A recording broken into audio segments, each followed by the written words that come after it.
Bago natin umpisahan ang topic natin, may tanong ako sa'yo. Masaya ka ba?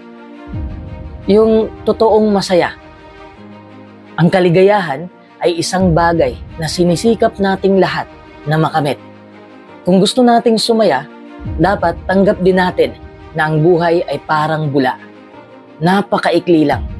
Maglalaho na lang bigla. Dapat tanggap din natin na may mga pasakit at paghihirap sa buhay natin. Malaki ang epekto ng ating habits sa kalidad ng ating buhay. Ang ating habits ay direktang nakakaapekto sa ating kaligayahan at maaaring nakakaapekto rin kung bakit tayo malungkot. Sabi ko nga sa nakaraan nating video, ang kalungkutan at depresyon ay magkaiba. Ang depresyon ay malalim na kalungkutan na hindi mawawala kaagad. Ang kalungkutan naman ay mababaw lang na emosyon na nagre-resulta lang kung may mga nangyaring hindi maganda sa buhay natin. Kung ang depresyon ay pwedeng gamutin, ganun din ang kalungkutan.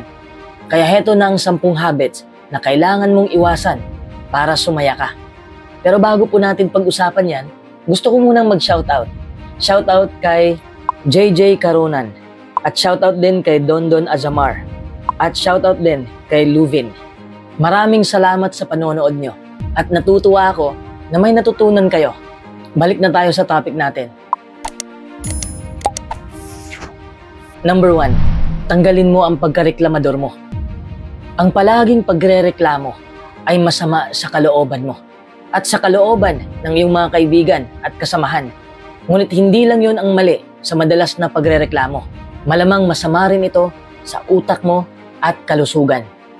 Minsan masarap sa pakiramdam na magreklamo kasi mailalabas natin ang ating gustong iparating. Pero hindi natin alam na sa kakareklamo natin, unti-unting magiging miserable ang buhay natin. Gusto ko lang na isipin mo kung ano ba ang nararamdaman mo kapag nakikinig ka sa mga reklamo ng ibang tao. Masarap ba sa pakiramdam? Kung hindi masarap sa pakiramdam, sa tingin mo ba'y magugustuhan rin ng ibang tao ang pagkareklamador mo? Siguradong hindi rin. At gusto ko ring malaman mo, sa palagi mong pagrereklamo, pinapakinggan ka ng sarili mo. Papasok ang negativity sa utak mo. I want you to consider whether complaining is doing you any good. Ito ba ay nagpapasaya sa'yo? O ito ba ay nag-uudyok sa'yo na gumawa ng positibong aksyon? Gusto ko lang linawin sa inyo kung ano ba ang ibig kong sabihin sa pagrereklamo. I'm referring to the act of talking about something that you don't like. To people who have no power to change things for the better. And when you have no intention of working to change things for the better. Halimbawa, nagrereklamo ka dahil sa sobrang traffic, pero hindi mo naman kontrolado yon. Halimbawa rin, nagrereklamo ka dahil sa mga sip-sip mong kasamahan. Hindi mo naman sila kontrolado. Complaining is done with a tone that implies unfairness. It implies that there's nothing to be done and you're upset about it. Nakuha mo na ba ang punto? Kaya kung gusto mong sumaya, huwag ka nang magreklamo. Dahil sa tuwing nagrereklamo ka, puro negatibong mga salita ang lumalabas sa bibig mo. Kahit napaka-positibo ng pangyayari sa mundo, nakapokus ka lang sa kamalian. Paano ka sasaya kung ganun ang takbo ng isip mo? Lahat tayo ay may iba't ibang mga pangyayari sa buhay. Sa'yo ang pangyayaring yan. Sa akin naman ang pangyayaring ito. Patas man o hindi patas, gusto man natin o hindi, dapat nating tanggapin ang pangyayari. Dahil atin ang pangyayaring yon. Kahit magreklamo ka pa, wala ka nang magawa. Dahil hindi mo kontrolado ang mga pangyayari. Number 2, tanggalin mo ang negative self-talk. Tayong lahat, may sarili tayong basher sa loob natin. Naririnig natin mismo sa isipan natin. Hindi ako magaling. Kaya hindi rin natin ginawa ang isang bagay. Dahil iniisip na natin na hindi tayo magaling sa bagay na yon. Wala na akong ginawang tama. Kaya nalulungkot ka dahil nakapokus ka lang din sa kamalian mo. Ang bobo ko. Hindi ako papasa. You see, nasasaktan ka sa mga sinasabi ng haters mo sa'yo o ng mga bashers mo. Pero hindi ka ba nasasaktan na dinadown mo mismo ang iyong sarili? Yung mga negatibong salita na binabato mo sa sarili mo, hindi lang nakaka-stress. Isang malaki ring hadlang sa iyong tagumpay. The more you tell yourself you can't do something, the more you believe it. Kung ano ang iniisip natin, yun din ang magiging imahe natin. Paano ka sasaya kung negatibong salita ang palagi mong sinasabi sa sarili mo? Self-worth is an essential component to happiness.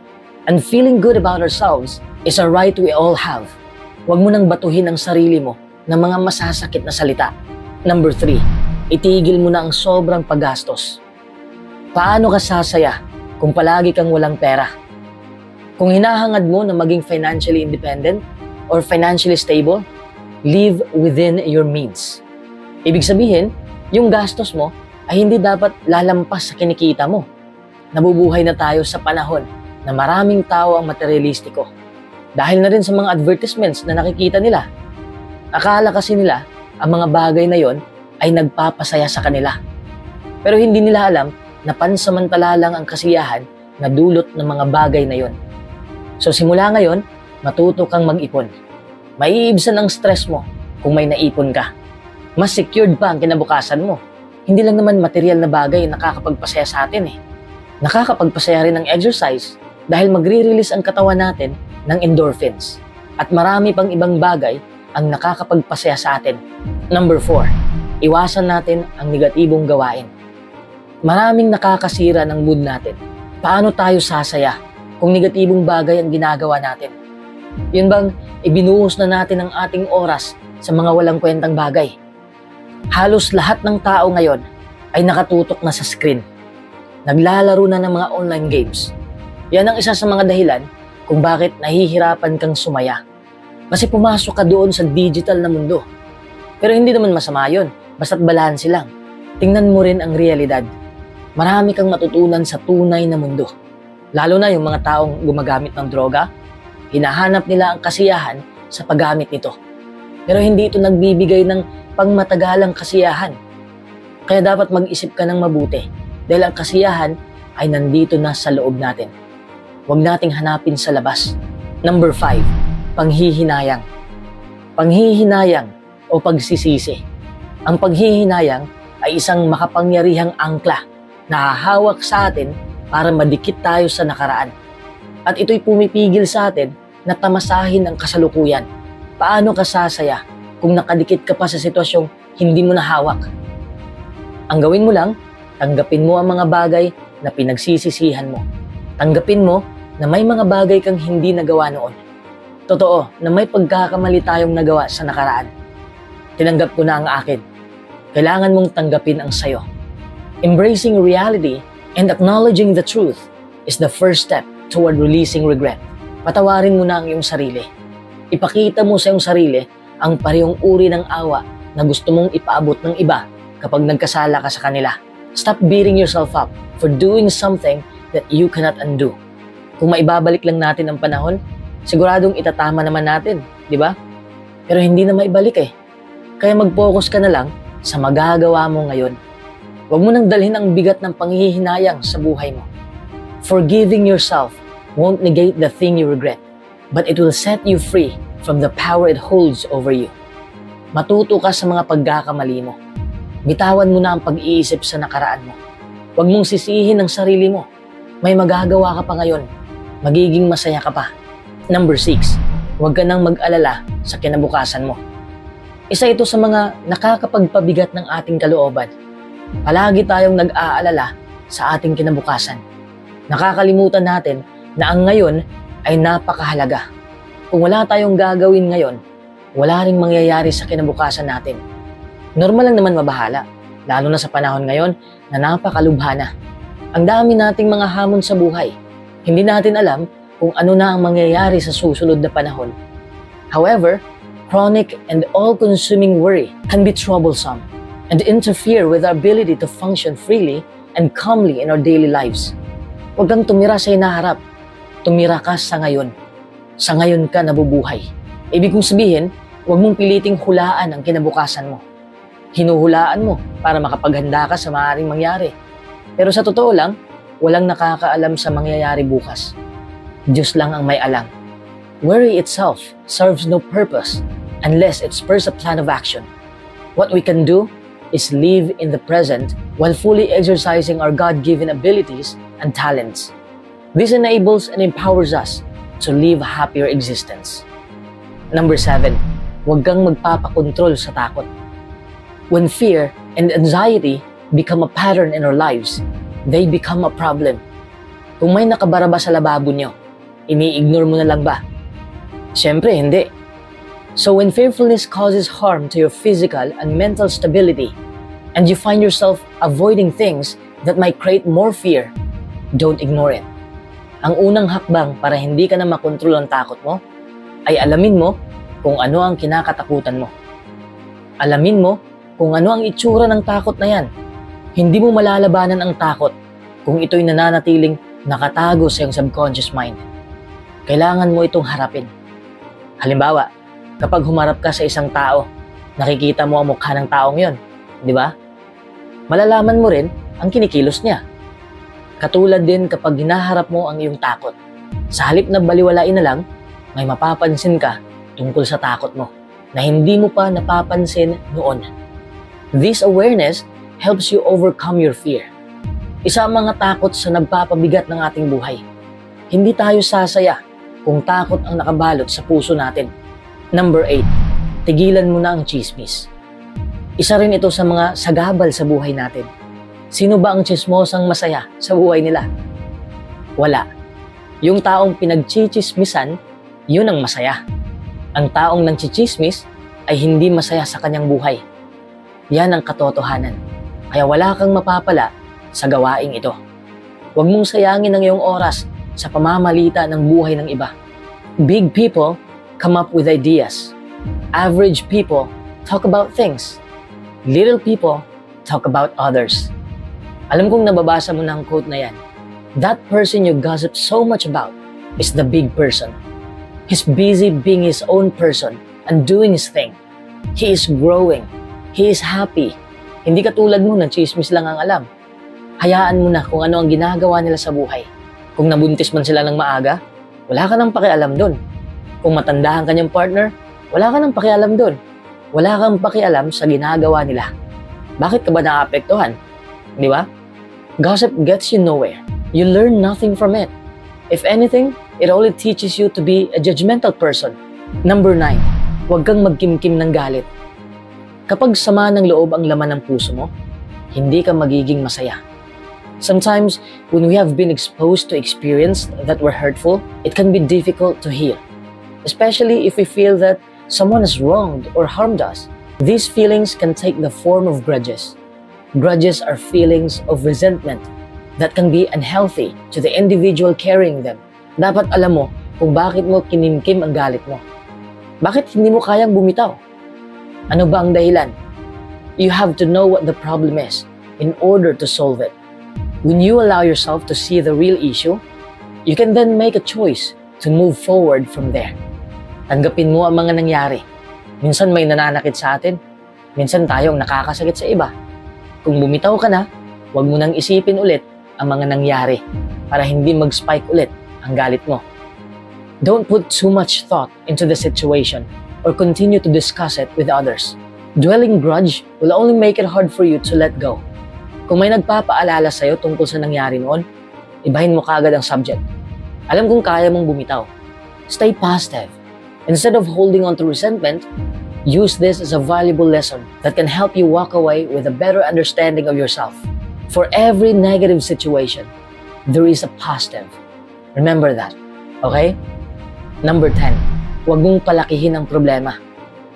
Paano ka sasaya kung ang maliit na problema ay pinapalaki mo?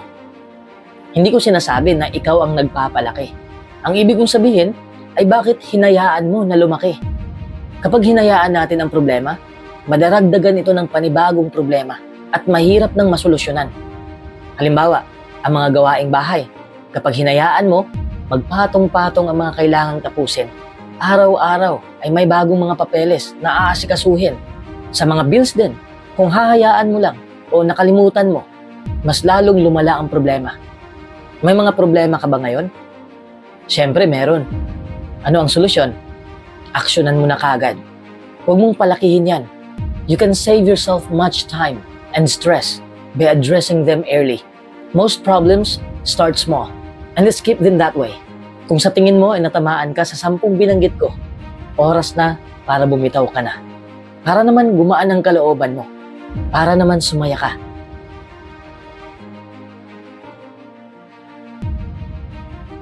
Kung hindi mo kontrolado ang isip mo, pati emosyon mo, ang magkukontrol sa'yo.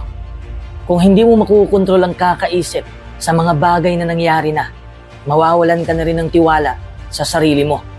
At magkakaproblema ka kung paano pigilan ang iyong emosyon. Kasi nga, isip at emosyon mo na ang nagkukontrol sa'yo. Hindi dapat maging ganon. Makukontrol mo naman ang isipan mo at mapapalitan mo ang negatibong pag-iisip ng mga positibo. Kapag gagawin mo lang ang lahat para makontrol ang isipan mo, makakaramdam ka rin ng kasiyahan. Mas balanse na rin ang iyong pamumuhay at kontrolado mo na rin ang iyong emosyon at ang sarili mo. Number 1, huwag mo nang isipin ang nangyari na. Alam kong palagi mong iniisip kung bakit iniwan ka ng mahal mo, kung bakit niloko ka, kung bakit nagkaganito ang sitwasyon. Ang dami mong iniisip tungkol sa nakaraan. Tapos halos lahat ng iniisip mo ay nakakapagpalungkot sa'yo, nakakapagpababa ng mood mo. Kasi negatibo yun eh. Kahit na ayaw mo, ay iniisip mo pa rin. Di ba? Pero ganito ang gawin mo. Halimbawa, iniwan ka, niloko ka. Isipin mo rin ang positive side. Ano kaya ang mas malalang mangyari kung kayo pa rin? Ano kaya ang mangyayari kung hindi mo nalalaman kaagad ang panloloko niya? Makakaya mo ba yon? Magpasalamat ka dahil nalaman mo kaagad ang maling ginawa ng taong yon.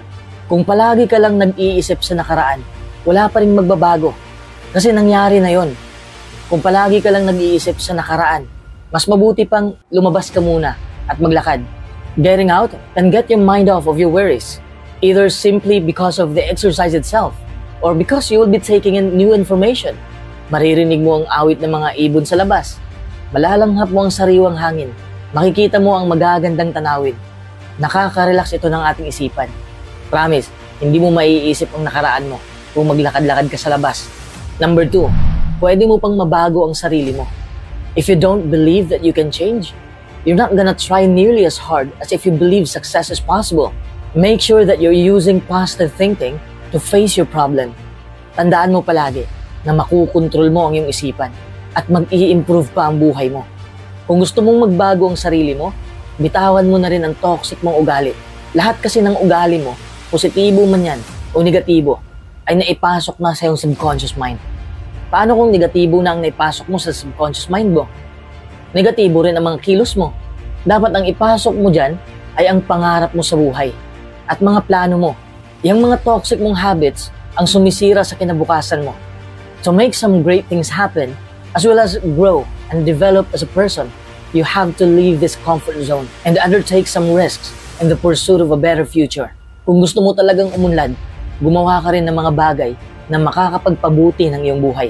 Number 3, magtiwala ka sa abilidad mo. Kapag kasi nagtitiwala ka sa abilidad mo, madali mo ring makontrol ang sarili mo. Dapat optimistic ka. Try telling yourself that you will succeed and control your mind over and over again, even if at the moment you don't believe so. Try also to remind yourself of times where you successfully controlled your mind as intended. Reflect only on these successes and not on any self-controlled failures you might have had. Number 4, ibahin mo ang iyong pag-iisip. Ano ba ang mga ginagawa mo na walang naidudulot na maganda sa buhay mo? Yung mga bagay na nahihirapan kang baguhin. Halimbawa, gusto mo talagang uminom ng alak. Pero sa isip mo, gusto mo na talagang tumigil sa pag-inom. Ibahin mo ang iyong pag-iisip. Isipin mo palagi na makakasira yun ng katawan mo. Kasi totoo naman, di ba? Imagine it going all through your body, injecting your cells and organs. Ayon sa pag-aaral, kung iniiba mo ang takbo ng iyong isipan sa ganitong paraan, mas madali mong mabitawan ang mga toxic na bagay sa buhay mo. Really try vividly imagining and playing along with the idea that the object you wish to avoid has changed its properties. Number 5, huwag mong lahatin ang nangyari. Hindi porket sinaktan ka ng isa, iniisip mo rin na lahat ay pareho na. Huwag mong idamay ang ibang tao sa kalokohan ng isa. Hindi porket nabigo ka noon, hindi ka na magtatagumpay ngayon. Huwag mong lahatin. Huwag mong hulaan. Huwag mong ihambing. Don't predict how the future will be. Ganito na lang kasi palagi naririnig ko sa mga tao. Pareho lang kayong lahat. Ganito na ako habang buhay. Palagi naman akong palpak. Yang iniisip mo na yan, ang nagpapahina sa'yo. Yan ang dahilan kung bakit hindi ka makausad. Kasi naniniwala ka na wala ka nang magawa.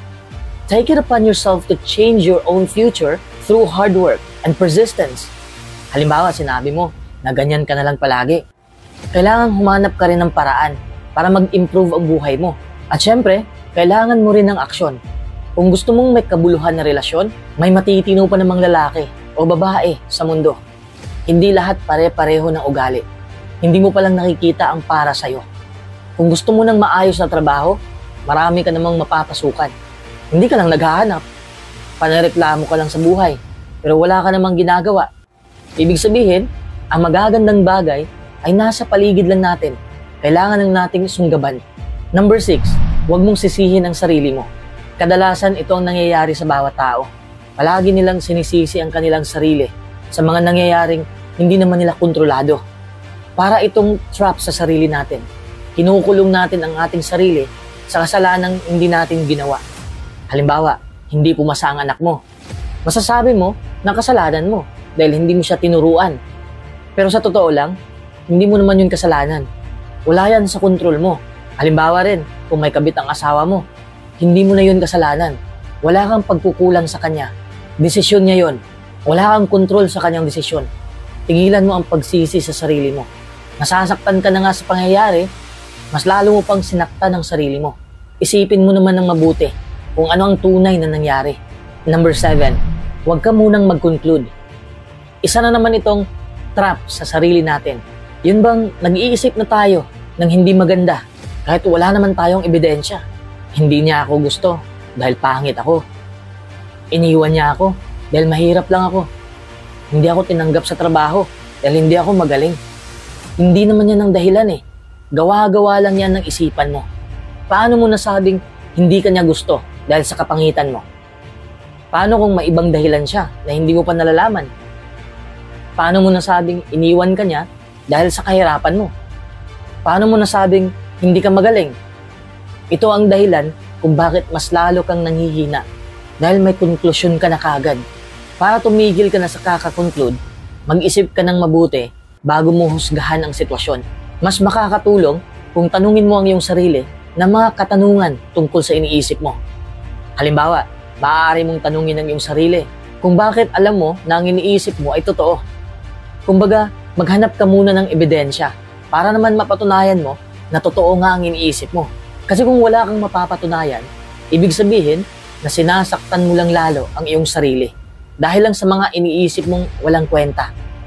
Kung iniisip mo na walang magkakagusto sa'yo, may pruweba ka ba na wala ngang magkakagusto sa'yo? Lahat ba ng tao ay nakausap mo na? O baka walang magkakagusto dahil hindi ka naman lumalabas ng bahay. Number 8, huwag mong sobrahan ang pag-iisip mo. Nang dahil sa negatibong nangyari sa mundo, madalas ko nang naririnig na katapusan na raw ng mundo. O di kaya mamamatay na tayong lahat o wala na tayong pag-asa.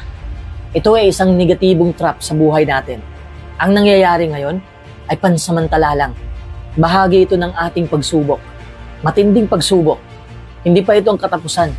Work on thinking more positively.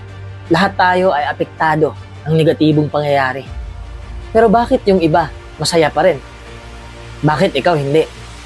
May mga nawalan ng trabaho, pero nakahanap pa rin ng diskarte. Bakit ikaw nasa bahay ka lang? Dahil sa sobrang pag-iisip mo ng negatibo, pati mga kinikilos mo ay negatibo na rin at nagre-resulta rin ng negatibo. Uulitin ko, lahat tayo, mayaman man o mahirap, apektado tayong lahat. Hindi na kasalanan ng gobyerno kung bakit mahirap ka. Ang mayaman, mas lalong yung mayaman dahil dumidiskarte sila. Ang punto ko dito ay huwag mong ikulong ang sarili mo sa negatibo mong pag-iisip. Pwede ka pang dumiskarte. Ilabas mo ang tunay mong potensyal. Number 9, magplano ka. Sanayin mo ang isip mo na magplano para sa hinaharap. Kung may malinaw kang kagustuhan sa buhay, mas makukontrol mo ang iyong isipan. Kung malinaw ang mga plano mo sa buhay, malinaw din ang isipan mo. Ano ba ang plano mo sa buhay? Ano ba ang gusto mong gawin? Ano ba ang gusto mong mangyari? Gusto mo ba ng maayos na trabaho? Gusto mo bang magnegosyo? Gusto mo bang yumaman? Dapat may plano ka para naman hindi ka mapadpad sa lugar na hindi mo gusto. Ang daming tao na gumagawa ng bagay na hindi naman nila gusto. Ang daming nagtatrabaho sa trabahong hindi naman nila gusto. Keep your clear plans in your mind so you stay on track in your life. Mag-umpisa ka muna sa maliit na plano. Huwag mo munang lakihan. Kung gusto mo namang malaki ang plano, hatiin mo lang ang mga gagawin at gawin mo ng dahan-dahan hanggang sa mabuo ang mga plano mo. In this way, you can see tangible amounts of progress as you work toward accomplishing your plans. Number 10, ngumiti ka kahit ayaw mo. Negative feelings can reduce self-control and make it more difficult for you to control your mind. One way to counteract negative feelings is simply to smile. Wala namang mawawala sa'yo kung ngumiti ka. Di ba? Kahit hindi mo gustong ngumiti, ngumiti ka lang. Although the idea that feeling happy causes you to smile is more intuitive, the facial feedback hypothesis suggests that smiling can actually cause you to feel happiness. Number 11, makihalubilo ka sa iba. Kung gusto mong mapag-isa, ayos lang naman. Kung gusto mong makihalubilo, ayos rin yon. Huwag mong ikulong ang sarili mo kung ayaw mong may mangyaring negatibo sa'yo. Susulpot ang negatibong pag-iisip habang tayo'y nag-iisa. Research shows that spending time on others can increase happiness and well-being. Happiness and well-being can increase your self-image and reduce negative feelings that make self-control more difficult. Hindi naman mahalaga kung paano ka makikihalubilo sa ibang tao. Ang mahalaga ay maayos ang pakikitungo mo sa kanila at maayos rin ang pakikitungo nila sa'yo. Dapat walang halong kaplastikan o katoksikan. Number 12, harangan mo ang iyong negatibong iniisip. Halimbawa, nag-iisip ka ng negatibo. Harangan mo yon. Huwag mong gawin ang idinidikta ng iniisip mo. Minsan kasi pag nalulungkot tayo, iinom tayo ng alak.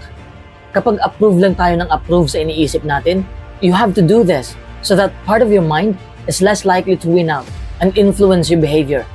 Halimbawa, ang tagal mong matulog dahil nalamon ka na ng social media. Palagi ka na lang nagsuscroll. Ilayo mo ang phone mo paggabi para wala ng tentasyon. Isa pang halimbawa, kung nasanay ka nakakapindot ng snooze button, ilayo mo ang alarm clock para kapag tumunog na, pipilitin mo pang bumangon para mapindot. Kung naa-addict ka naman sa porn, ilayo mo ang sarili mo sa mga bagay na nakakapukaw ng iyong sexual na gana. Minsan kasi, ang idinidikta ng ating isip ay halos mali lahat. Kung hindi mo yan makontrol, hindi ka aangat sa buhay. Number 13, bigyan mo ng reward ang iyong sarili.